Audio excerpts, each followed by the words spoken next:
Yesus namanya, nama yang beriman, Yesus namanya.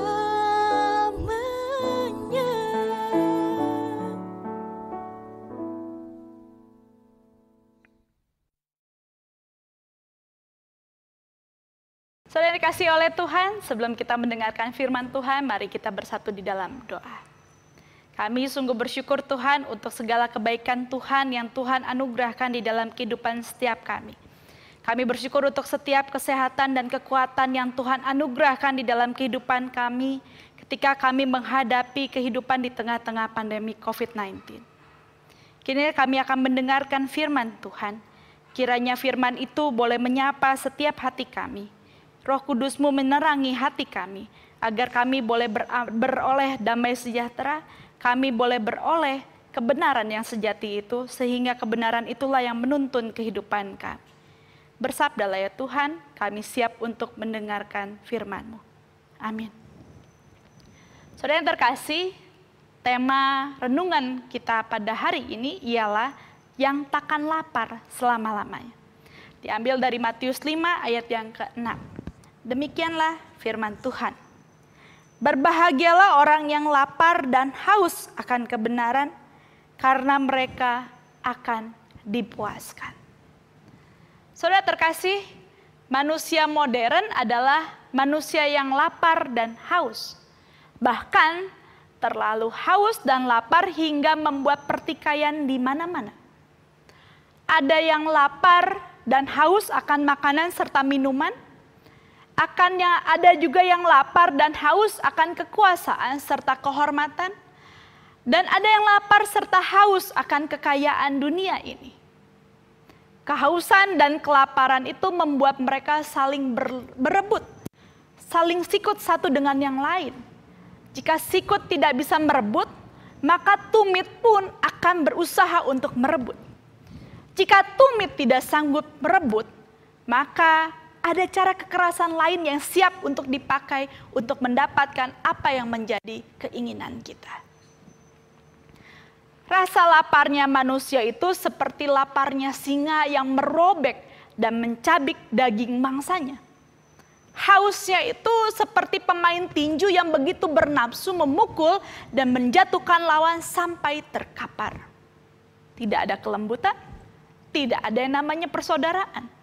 Karena bagi mereka, kelembutan dan persaudaraan tidak akan membawa kebahagiaan. Kebahagiaan bagi mereka adalah ketika mereka itu bisa merebut kebahagiaan orang lain menjadi miliknya. Tetapi mereka lupa bahwa mereka tidak akan pernah bahagia dan terpuaskan. Karena setiap kali mereka merebut kebahagiaan orang lain yang menjadi miliknya, maka orang lain juga akan merebut kebahagiaan itu dari mereka. Permainan ini begitu lucu, tetapi ya begitulah kenyataannya. Disukai dan banyak yang mau bermain. Mereka merebut dari orang lain tetapi tidak pernah memiliki. Karena apa yang direbut itu akan direbut kembali oleh orang lain. Saudara yang terkasih, manusia modern itu selalu lapar dan haus. Tetapi mereka tidak pernah terpuaskan. Ini menjadi sebuah pertanyaan, mengapa mereka tidak pernah terpuaskan? Itu bukan karena mereka tidak mencari. Justru karena mereka mencari. Bahkan pencarian mereka itu begitu dahsyat sampai-sampai menimbulkan banyak korban. Itu juga bukan karena mereka tidak menemukan. Justru karena mereka menemukan apa yang mereka cari, tetapi walaupun mereka menemukannya, mereka tidak pernah memiliki. Ini begitu ironis dan mengerikan.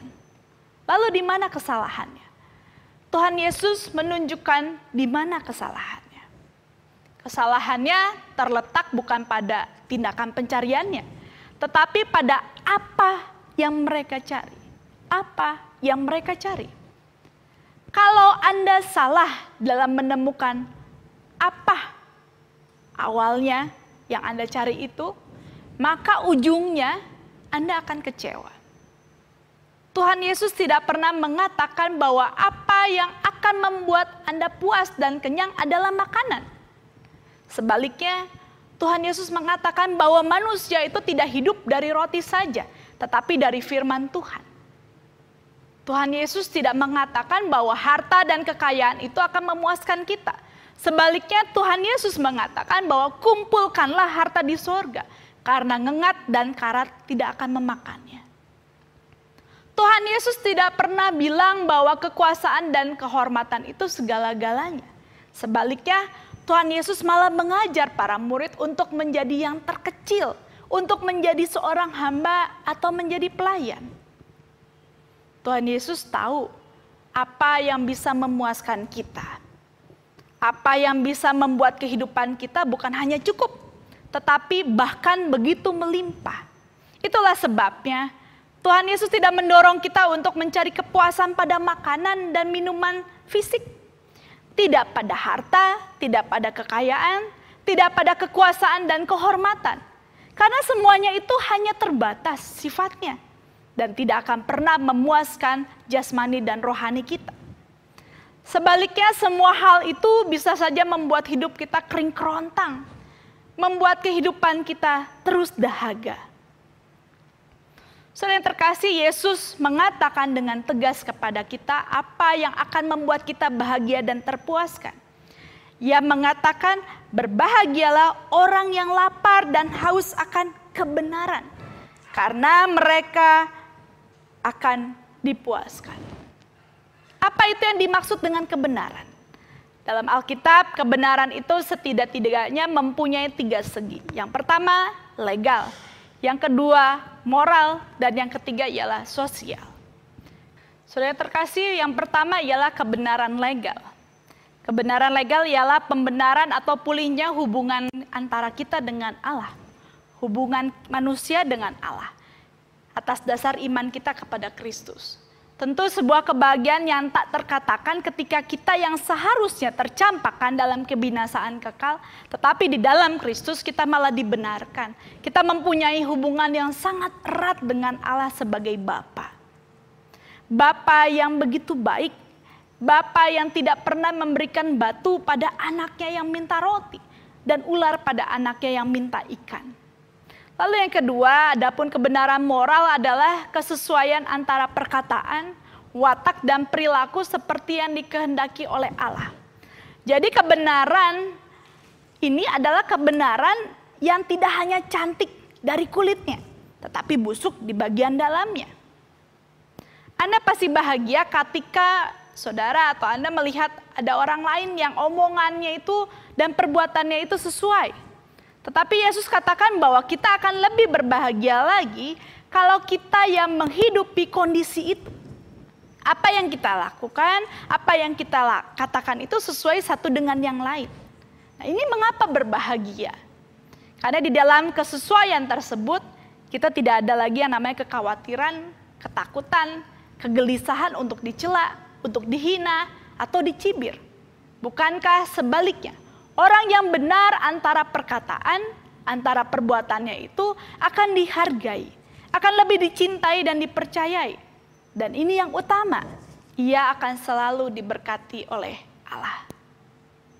Kebenaran itu tidak cukup hanya berarti hubungan yang sejati dengan Allah di satu pihak dan kebenaran perilaku di pihak yang lain.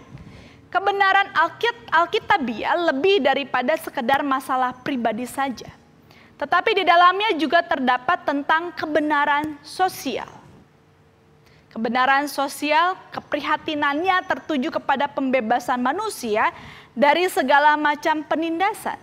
Serta usaha mewujudkan hak-hak asasi, keadilan dalam lembaga-lembaga hukum, integritas dalam urusan bisnis, dan kemurnian dalam urusan rumah tangga dan keluarga.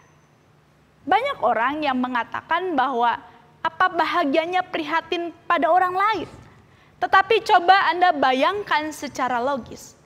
Bukankah kerusuhan, peperangan, penjarahan, penodongan, dan kekerasan itu dampak dari tidak adanya keprihatinan manusia satu dengan yang lain? Mungkin juga kita berkata bahwa segala sesuatu yang buruk itu masih jauh dari kita. Tetapi justru karena ia masih jauh dari kita, maka kita harus memperjuangkan kebenaran itu. Kalau suatu saat ia sudah mengenai kita, maka jangan salahkan siapa-siapa kalau ketika kita minta tolong, tidak ada orang yang mau menolong kita. Bukan karena tidak ada yang peduli, tetapi itu semua karena orang di sekitar kita sudah mati karena dulu kita biarkan tanpa pertolongan. Di dalam Yeremia 29 ayat yang ke-7, Allah berfirman agar kita mengusahakan kesejahteraan kota di mana kita berada. Berdoa untuk kota itu sebab kesejahteraannya adalah kesejahteraan kita juga. Jadi apa yang mau Yesus katakan saat ini? Yesus mau mengatakan bahwa kebahagiaan kita itu dapat terjadi melalui kebahagiaan orang lain, dan kebahagiaan orang lain terjadi melalui kebahagiaan kita. Bukan sebaliknya, mengambil kebahagiaan orang lain untuk menjadi kebahagiaan kita. Hal ini tidak akan pernah memuaskan kita, tidak akan pernah membahagiakan kita. Kelaparan dan kehausan spiritual seperti itulah yang merupakan ciri khas semua anak Allah. Yang ambisi utamanya adalah spiritual dan bukan material, kekuasaan dan kehormatan. Orang Kristen bukan seperti orang kafir yang tergila-gila kepada harta kekayaan material, tergila-gila kepada kekuasaan dan kehormatan. Anak-anak Allah adalah anak-anak yang mencari dahulu kerajaan Allah dan kebenarannya. Sebab segala sesuatu yang lain akan diperlengkapi Allah kepada kita. Semua yang ada di dunia ini hanyalah pelengkap, bukan yang utama, yang telah disediakan Allah bagi kita. Oleh karena itu saudara-saudara yang dikasihi oleh Tuhan, bijaklah akan apa yang akan kita kejar. Bijak adalah mengejar yang utama, bukan yang pelengkap itu. Mengejar yang dapat membahagiakan dan memuaskan, bukan yang menggelisahkan dan menghauskan. Amin.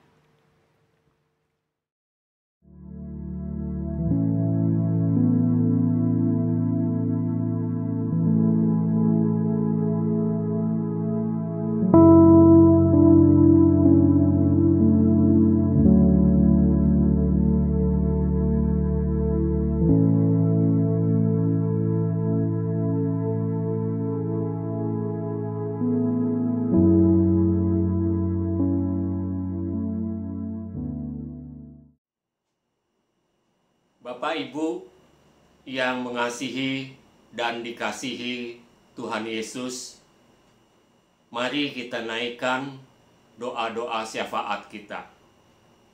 Kita berdoa. Bapa yang baik, Bapa yang kami kenal di dalam nama anak-Mu Yesus Kristus, kami mau bersyukur kepadamu karena Tuhan sudah memberi kami kesehatan sehingga kami dapat mengikuti pekan doa Pentakosta ini. Pada kesempatan ini, kami mau menaikkan doa syafaat kami untuk Ibu Lucy dan keluarga yang sudah menyampaikan firman kebenaran-Mu. Tuhan memberkati setiap pelayanannya dimanapun berada. Tuhan juga yang memberi kesehatan yang prima, sehingga dapat melaksanakan tugas pelayanan yang Tuhan berikan dan menjadi berkat bagi setiap orang yang mendengarnya. Biarlah firman itu yang telah kami dengar bukan hanya tinggal di dalam hati kami, tapi Tuhan juga memberi kemampuan kepada kami untuk melaksanakannya. Biarlah firman itu juga menjadi pelita bagi hidup kami dan semakin meneguhkan iman percaya kami. Bapa yang baik, kami juga mau berdoa untuk jemaat-Mu di GKI Serang. Biarlah firman yang sudah ditaburkan ini semakin menguatkan dan semakin bertumbuh dalam iman, sehingga jemaat-Mu tidak mudah putus asa dan kuat di dalam menghadapi gelombang kehidupan. Bapa yang baik, kami mau berdoa juga untuk mereka yang mengalami kesulitan ekonomi, untuk mereka yang terkena sakit, penyakit, untuk mereka yang terkena PHK, untuk mereka yang belum mendapatkan pekerjaan, untuk mereka yang mengalami kegagalan dalam usaha, untuk mereka yang mengharapkan kehadiran Sang Buah Hati, dan untuk mereka yang menderita karena bencana alam, dan sebagainya. Tuhan, sertailah mereka, kuatkan mereka, hibur mereka, agar mereka dapat mengalami kasih dan sukacita Tuhan juga, seperti yang kami rasakan. Sertai mereka, beri mereka jalan keluar yang terbaik, ya Bapa dalam surga, agar kasih-Mu nyata di tengah-tengah kehidupan mereka. Bapa yang baik, pada kesempatan ini kami mau berdoa juga untuk pendeta dan penatua GKI Serang. Kiranya Tuhan senantiasa memberikan hikmat agar mereka dapat melakukan tugas dan pelayanannya dengan baik dan menjadi berkat bagi jemaat-Mu di GKI Serang. Tuhan juga yang memberikan kesehatan yang prima agar mereka senantiasa siap melaksanakan tugas pelayanan yang Tuhan berikan. Bapa yang baik, ampunilah dosa dan kesalahan kami, baik yang kami lakukan, yang kami pikirkan, dan yang kami ucapkan. Tuhan, ampunilah kami. Dan kami mau menyerahkan seluruh kehidupan kami, mulai saat ini sampai selama-lamanya, ke dalam kasih karunia dan kuasa Tuhan saja, Tuhan kami, Yesus Kristus. Di dalam nama-Mu kami naikkan doa syafaat ini. Amin.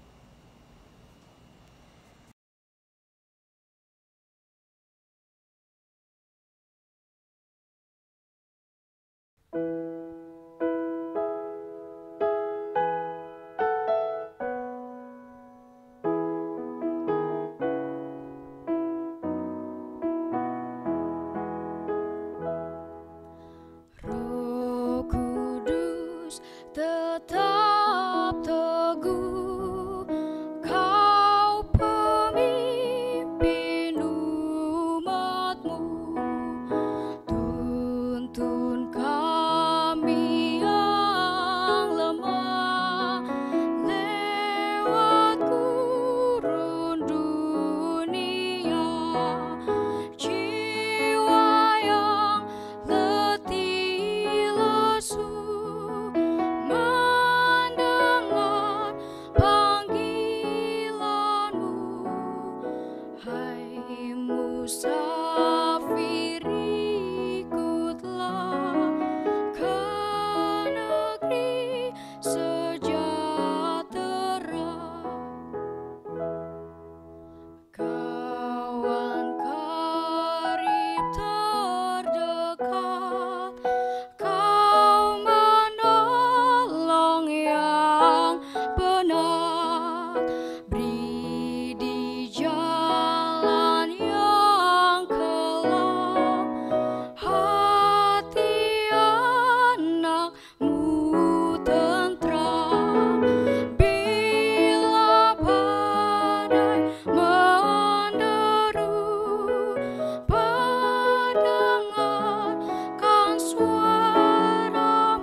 so